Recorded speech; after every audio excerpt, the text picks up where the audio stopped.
Hello, we are back again as promised. My goal is really to read an hour or more per day because I want us to be able to get through a book in less than 2 weeks. Never again do I want us to take so long as we did with All the Way to the River. Although depending on how heavy the book is, sometimes it will take longer. But all right, so I think we're going to be through this really quickly because we've already read this and there's just that much to go.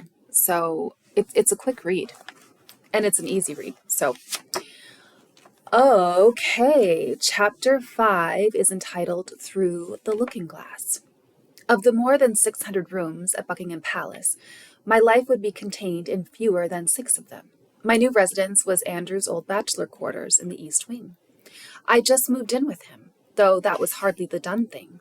It was never an issue, which makes me think about how the palace was run, that it could bend and ignore things when it cared to.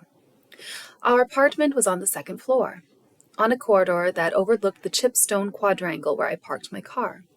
The corridor was papered in green silk and carpeted in deep red, and it stretched so long. Sorry, my cat is. And it stretched so long that one could hardly see the end of it. It was lined with wardrobes and china cabinets and oils of British victories at sea. On each door was fixed a typed card within a brass holder, naming the royal residence therein. The pervading atmosphere, wrote Ingrid Seward, is that of a gentleman's club on a wet afternoon. Quiet, understated, and slightly faded. Inside our suite, one found comparable ambiance. There were 5 rooms and 2 baths in a line, with interconnecting doors, a spacious railway flat, but hardly grandiose. The rooms were done with Victorian density, much the same as when Andrew had lived there alone, and Charles before him. Damask curtains, pleated lampshades, bland carpeting, brownish wallpaper. The exception to the color scheme was my dressing room, on one end, which Diana redid in pink and white when she briefly lived there. Of ordinary size, it was crammed with massive oak and rosewood wardrobes, a dressing table, and a large canopied bed. Next in line came the dining room, where we'd entertain guests at the long mahogany table or work at our separate desks. But when Andrew and I dined alone, we could move next door to the sitting room and set up a small serving table by the television. Finally, there were Andrew's bedroom and dressing room, an absolute time warp. Dozens of stuffed animals blanketed the bed, while pink teddies hugged each other atop a lamp. Boys' guns and bachelor bits lay all over, and I accepted it all as it was. I didn't mind the weighty furniture, or the museum-piece clocks from the royal collection, or the sad electric fireplaces. I saw the apartment as a transitional perch before the proper home we would get for ourselves. Watch a movie, have a glass of wine, and don't worry over the sofa being green or pink. As one who'd never had her own flat, I wasn't used to taking over places and making great changes. Okay, let's pause for a moment. Now we know he loves teddy bears, but I don't know how old he is here. I've kind of lost track of how old she is. She's in her early 20s, I suppose. But can you imagine your man has like stuffed animals all over his bed? I don't know what I would think. I'd be like, what is going on? When you're in love, anything goes. Your field of vision is lit from within. Drab wallpaper did not matter. I mean, I am going to criticize a little bit here because I'm like, drab wallpaper, you're living in Buckingham Palace. Like, who cares? Like, who cares? You don't have to lift a finger. I wouldn't even cross my mind to be like, oh, so drab. Look at the brownish wallpaper. I would just be so fascinated by the history and, but anyway. Drab wallpaper did not matter. I put out my own throbbing glow. Throbbing is such an unfortunate word. Ma'am, please. Our apartment faced out on the Queen Victoria Memorial, the wedding cake, and the mall. It had a grand view of London, the city to the right, and the West End to the left. Bright flags and geranium beds dead ahead. Several times a week at 11:15, they would change the guard. The clatter made phone calls impossible, and I just watched the show when I could and enjoy it. How amazing to be seeing it from the inside out, from here within the palace, the place I now called home. Over the 4 months that led up to our wedding, I swept along with the tide. Every person I met seemed powerful to me. The ladies in waiting, the protection men, even the housemaids. I figured they must know what to do, as they'd all been at it much longer than I. I followed their advice without question. Wouldn't that be the way to please them, to win their acceptance? Most of all, I looked to Andrew. My first official engagement came in April, Daffodil Day, the Queen's birthday. I was slightly panicked and moaned to Andrew, "What do I say? What do I do?" And Andrew, who was trained for this from birth, simply said, "You will learn." And I learned. I had no idea what to do, but I did it. I can manage fine. I will be on the balcony. Right. Here I am on the balcony. Fergie thrived on challenges. Everyone knew that. I stood on the palace balcony, the masked faces blurred below me, my spectacular almost in-laws all around me, and I watched Diana, and I smiled very bravely and waved very gingerly. Good technique for the royal wave, I deduced, was like screwing a light bulb. It was all in the wrist. I was wearing the famous Fergie bow in my hair and a handsome suit. Unfortunately, the day had turned hot, which meant my hair curled up like little orphan Annie's, and my fearsome sweat rings spread like lava. Plus, I had a banana bow at the back, which emphasized my bottom. Self-sabotage at its finest. There. And soon my inner voices lost their cool elan. Wave, don't wave. Oh my gosh, Andrew, what did I just do? Has anyone noticed I really don't belong here? When they let me off, I dashed away to ring up Dad's to find out if he'd seen me on television.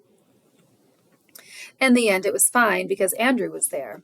And I just loved him totally and completely and utterly adored him. There was no coyness in me, no holding back. You could see it in my face in the photographs he took of me, when my eyes would open wider than for anyone else. Andrew was my knight, my brilliant one. He had come and saved me from unhappiness. For the first time in my life, I felt secure. I didn't have to fret about the phone bill. I had Andrew to help me, and he was like a rock. Someone like me needs a rock to stay firm and consistent when the gales blow through. Andrew lived in London that year for officer training in Greenwich, and so I saw him all the time. I couldn't understand couples who were getting divorced or separated. For that matter, I couldn't see how my friends survived their husbands' 2-day business trips. Didn't they miss their men desperately? Nothing could take me away from Andrew. No one will ever part us, I insisted over and over in public. No one will ever part us, I told my inner skeptic 1,000 times. Though in the end, of course, we let them do just that. This is sort of something that we talked about in All the Way to the River, but that need for another person, I always feel such mixed emotions about it, because I think that we are built for companionship, and I think that we really do need other people. And I think that, I don't think it's just a social construct. I think that we really do desire to have one person that we can really, really depend on. The problem is when we turn it into such an idol, such a goal, that we place all of our happiness upon that one thing, that one person, and then if we don't get it, or we do get it and then they disappoint us, we just go crashing down. All right. It was around this time that the newspapers began to refer to me as the breath of fresh air. They couldn't get enough of this fabrication called Fergie. I even got my own wax effigy in Madame Tussauds. At the unveiling, a less than chivalrous journalist hurdled the rope with the tape measure, then shouted out the size of my hips. A tour company led walking lectures, up to $15 a pop, to my Mayfair office, the coffee shop I'd patronized, the jewelers that had fashioned my engagement ring. The tabloids treated me as though I were the greatest thing since sliced bread, or at least since Diana came around. They praised my humor and lack of airs, my resolve to stay on my job, my loyalty to old friends, my old clothes, even my old figure. No crash diets for me, I vowed.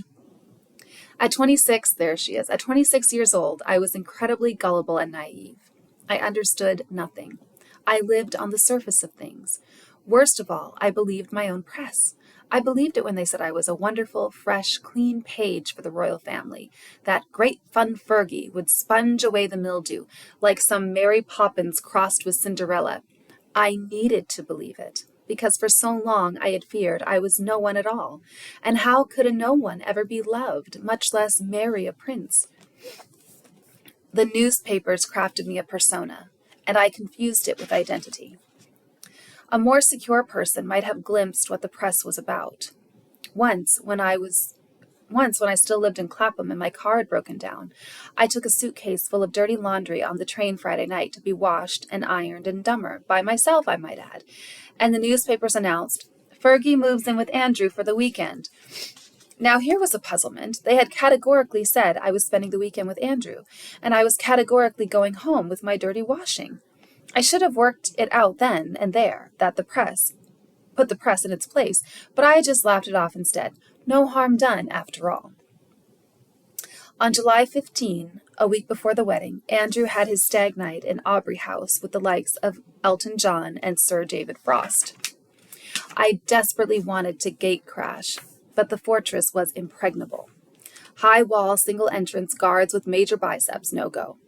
As a fallback, Diana and I staged a hen night.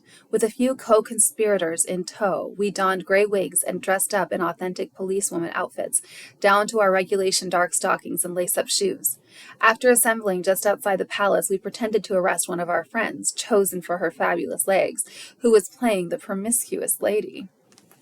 The duty police at the gates thought this very strange. They called out the parks police, who proceeded to arrest the lot of us, even our protection officer, who played along, for causing a scene outside Buckingham Palace. They ushered us through some barriers and into their police van, and this was the worst part, because the other women slid slimly between the barriers, but I got wedged at the hip.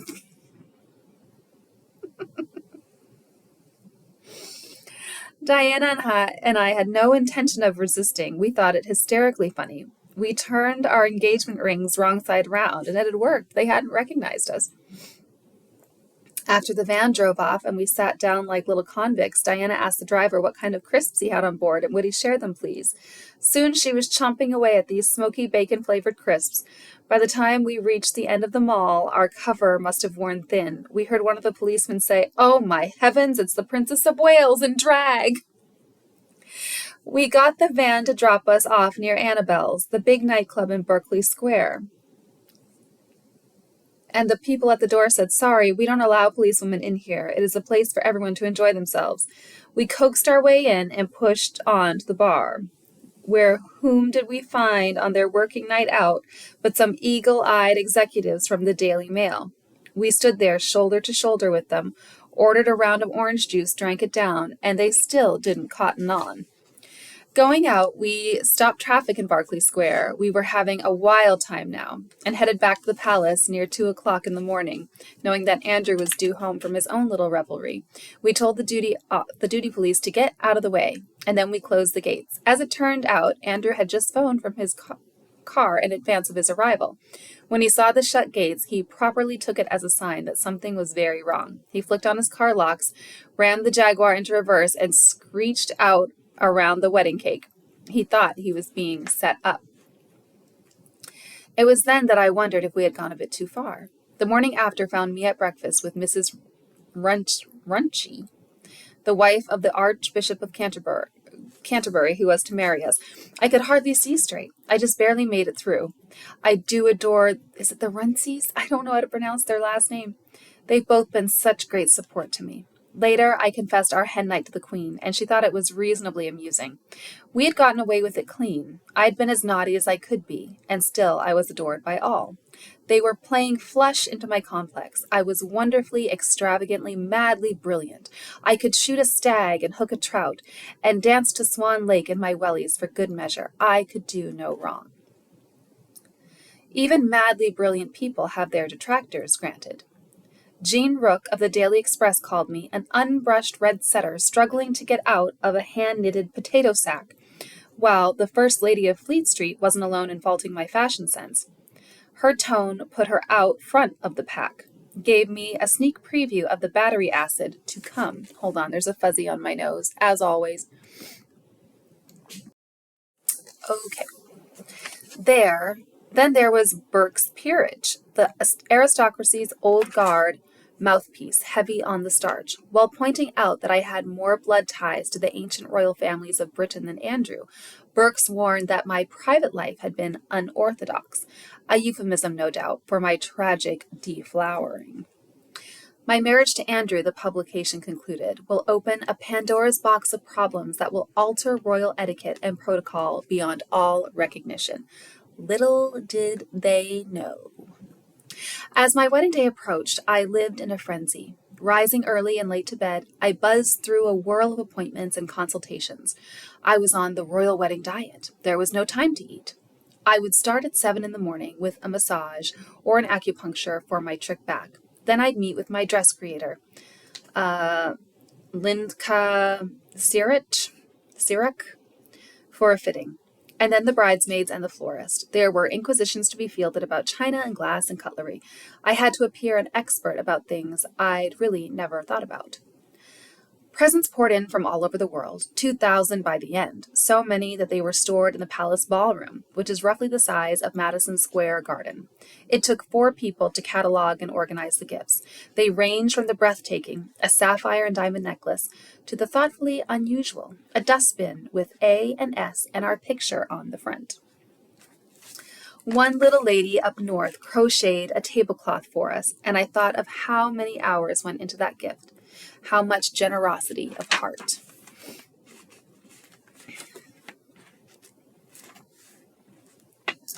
I received these people's love as a sweet echo of Andrew's. For a bride, it was a feeling to float on. I normally write all my own thank you notes, but I couldn't keep up with the landslide and felt badly about it. I hate not returning someone's thoughtfulness in kind. I did insist that each letter be written properly by the palace staff and signed by me. On July 21, 2 days to go and counting, my father and stepmother threw a brilliant dinner and dance for us. The following night, I stayed at Clarence House, the Queen Mother's residence, as per wedding eve tradition. I wish I had invited friends in or gone out to dinner, but I sat there alone. What was wrong with me? I remember Her Majesty the Queen Mother's footman serving me out of a silvered dragon decanter, and I thought that was very nice till I sipped the wine, which tasted like formaldehyde.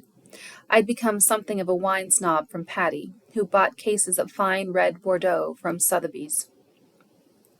I guzzled it down anyway, to feel less alone. I wasn't nervous. What are nerves? What are feelings? I can do anything because I am just Miss Super Cool Perfection. All night long I heard the people camped outside my window in the mall, less than sober themselves, screaming, "Fergie! Fergie! Sarah! Fergie!"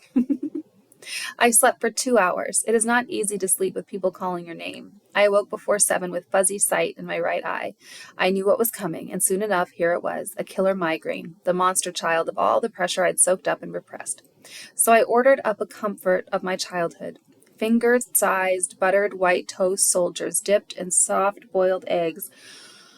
Oh, have mercy. I'm starved. That is exactly what I am eating after we get through this reading. That sounds so good. Oh, with some raspberry jam. Okay. This is exactly about the worst thing you can eat for a migraine, but I didn't know that then and just bunged it all down. In the middle of breakfast, the troops began rolling in. The hairdresser and manicurist and beautician, with Linka on hand to advise on the makeup to best complement my dress, and my mum there for moral support. Out on the mall, the people cheered on, spirits high despite morning showers. Fortunately, I had caught my headache in time and taken my pills, so the pounding was no worse than a Sousa march at 20 paces.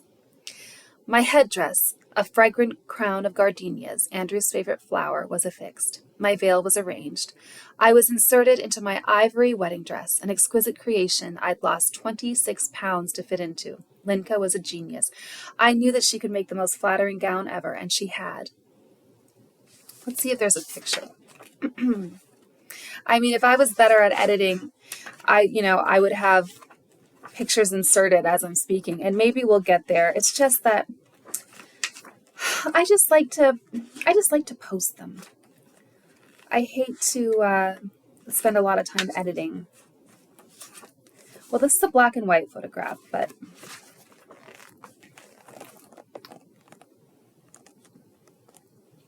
she does look lovely.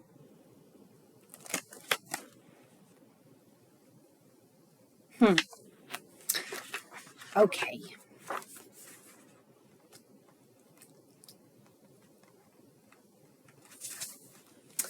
It was amazingly boned, like a corset. We'd chosen Duchess satin because it is the creamiest material in the world. It never creases. It is smooth as glass and hangs beautifully without a single bulge. It made my reduced figure look even better.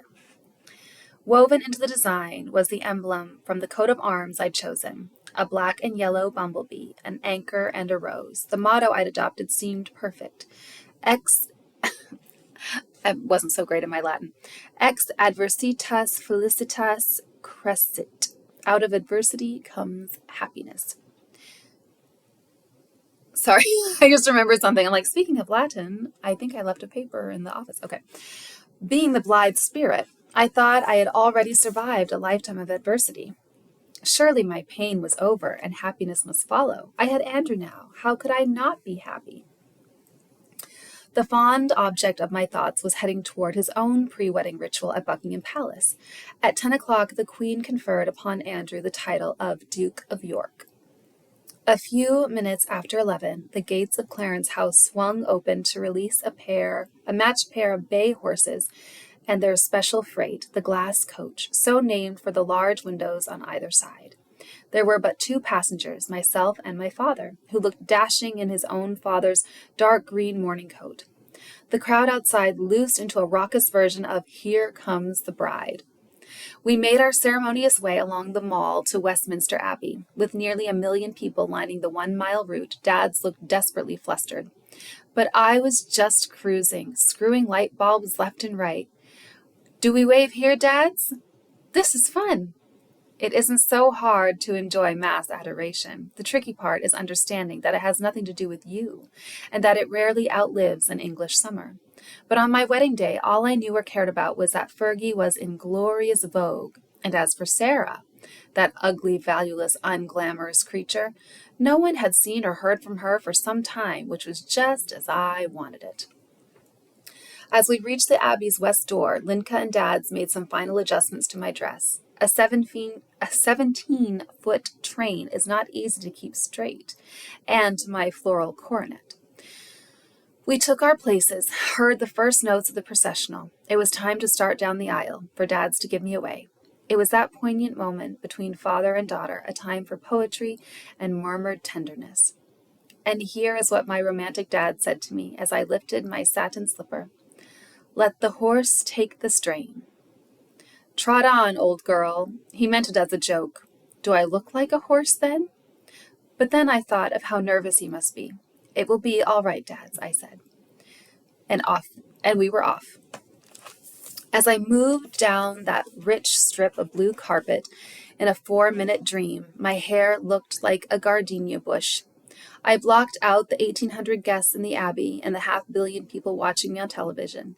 I gave no thought to the fact that all Britain was on de facto holiday, that factories had stopped the assembly line so that their workers could watch on big screens. All I could think about was my perfect groom awaiting me with pride, so fantastically good-looking in his gold-braided uniform, sword hung at his side. No one could possibly disapprove of me this day, with this man. I stayed calm. I was anesthetized, really, right up to when Robert Runcie looked at me with his big eyes to lead me through my vows. In that moment, the intensity of it all pierced my cloud of cool. My nerves kicked in. I had been drilling my lines, and in particular, Andrew's middle names, to wit, Albert Christian Edward, which I remembered as Ace. But in the moment of truth, I stammered over Christian. It's not the only one stammering today. Good grief. Much was made of the fact that I opted for traditional marriage vows. Diana had taken the modern route, omitting the bride's pledge of obedience, and people expected me to follow suit. I probably went the other way to be different. Meek I am not, but Andrew and I had always been of one mind. And the issue seemed moot. To obey him was merely to hear my own soul. We plighted our troths and exchanged our rings, and the congregation burst into God Save the Queen. In a trice, I had become Princess Andrew and the Duchess of York, as well as the Countess of Inverness and the Baroness. Kaleli? I always forget how to pronounce that. Much apologies. Okay. Which is a place in Northern Ireland where I have ancestral links. In the order of royal precedence, I now outranked Anne and Margaret. Among the women, I would stand fourth, behind the Queen Mother, and the Princess of Wales. While we signed the marriage books, I replaced the flowers that had anchored my veil with a diamond tiara for my return trip down the aisle. It was my time to be Cinderella. I had stepped up as the country girl. I would walk back as a princess. But titles and diamonds counted for little against the man whose arm I took as we strode through that elegant wedding crowd. I was so intensely proud, not that I was now a royal, but because I had married Andrew, and he was such a wonderful man. I married my man, and then I got my prince. I was so deeply attached, so profoundly in love. I didn't realize that in getting my prince, I would have to give up so much, not the least the man himself. Back to the palace, our coach was drawn by the stately Windsor greys, back up to the balcony for our public appearance, so awkward 3 months before. It now felt like my natural habitat. People calling for Andrew to kiss me, and our cupping ears as a tease, as if we couldn't hear them. The great round roar that carried to Trafalgar Square when our lips finally touched. I was in a complete daze, an altered state, and I absolutely loved it. For those minutes, I erased all my fears, muffled my dark commentary. I'd never felt so secure and good about myself in all my life. Inside the state dining room, as I sat between Prince Philip and ex-King Constantine of Greece for our wedding breakfast of lamb and lobster, I came back to royal reality. You could hunt 100 high-born people in that majestic room. There had been some big arguments about who should be there and where they should sit, and mostly I had lost. It was lavish and proper and dull, that lunch. At one point we raised a glass, yet no one made a toast, for that was not traditional. I felt suddenly washed by regret. All the pomp had been fine, but I wanted to be a regular bride. I wanted Andrew's best man to get up and make a funny speech, and for someone else to say what a jolly good person I was, or how badly I'd ridden my ponies. I had somehow missed out on the little vital things, like candid snapshots of the bride-to-be in her hair curlers. No one had thought to bring a camera to Clarence's house that morning, or my sweet 8-year-old godson, Harry Haddon Peyton. He should have been a page, but I had lost track of it somehow. I just slid through the whole thing, and now my day was nearly done. As I went upstairs to change into my honeymoon clothes, a nest of ladies-in-waiting hovered about me, jostling for position. They all wanted to be on the right side of the Queen's new daughter-in-law, and I fell for it, took them as sincere. But where was my mum and the people who loved me? Where was Carolyn? We waited upstairs until the official photographs were processed. Andrew wanted to choose which ones to release to the press. The delay stretched to an hour, then an hour and a half, and I felt so embarrassed that people might think I had taken so long to change. I wish I had told my husband I was unhappy, that I'd simply said, "No, let's go." It was the first of a million swallowed objections, not to Andrew so much as to my new station. When we finally did return downstairs, I thought people looked rather cheesed off. Royals are not used to being kept waiting, and there was polo to be played that afternoon. As Andrew and I climbed into our horse-drawn carriage to the ritual shower of confetti, I wanted to shout back, "I didn't take that long to change. It wasn't my fault." We were bound for a Queen's flight helicopter to Heathrow, and then a jet to Lisbon. The carriage had wheeled around the wedding cake and off down the mall when I saw the two of them, standing alone. My father and the young son he'd finally had from his second marriage. Dad's had wanted one last look, and now he was waving. He was really my father for that minute. He was there just for me. I was headed for places he could not follow, and my mind flashed to raspberry stains on the kitchen floor and a strong man weeping. So much happened on my wedding day, and so little I would remember. But through the passage of years, I have never lost that last image of Dad's waving gamely in his old-fashioned morning coat, and no one else around, and when I think of it today, it breaks my heart. It was the first night of our honeymoon when it fully dawned on me that ours would never be a normal marriage, that to marry a prince was to wed an institution. We were having dinner on the Royal Yacht, Yacht Britannia. Serenading us from below was the Royal Marines Band, complete to the last tuba, 24 men marching up and down and playing that dreamy swing-era number, Pennsylvania 65000. And then, for romantic change of pace, Chattanooga choo-choo, won't you come and choo-choo me home?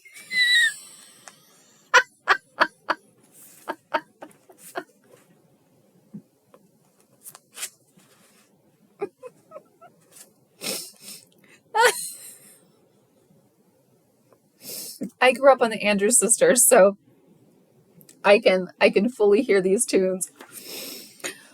Oh, there is the unusual, and then there is the surreal. The Britannia is a 5,700-ton pleasure craft. It takes 276 people to run and maintain it. On its main deck, you could land a small plane.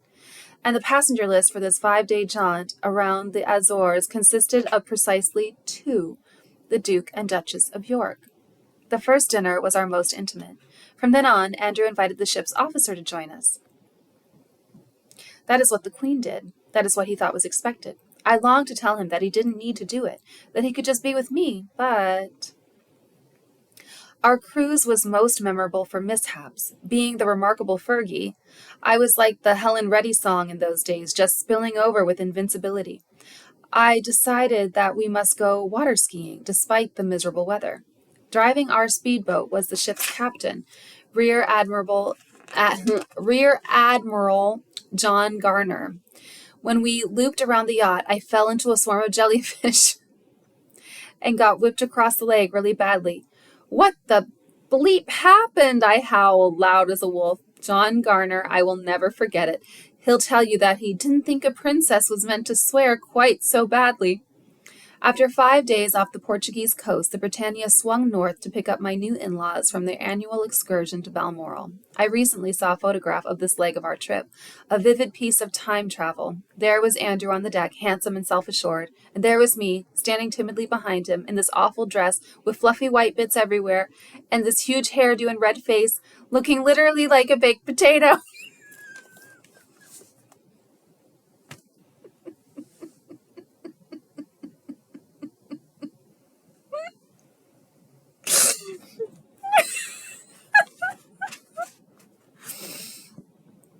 Oh, Lord. And I remembered that whenever Andrew made the slightest move, I would copy him exactly. Andrew turned, and I turned. Andrew waved, and I waved too. It was touching to see it. It reminded me of how much I placed my trust in him.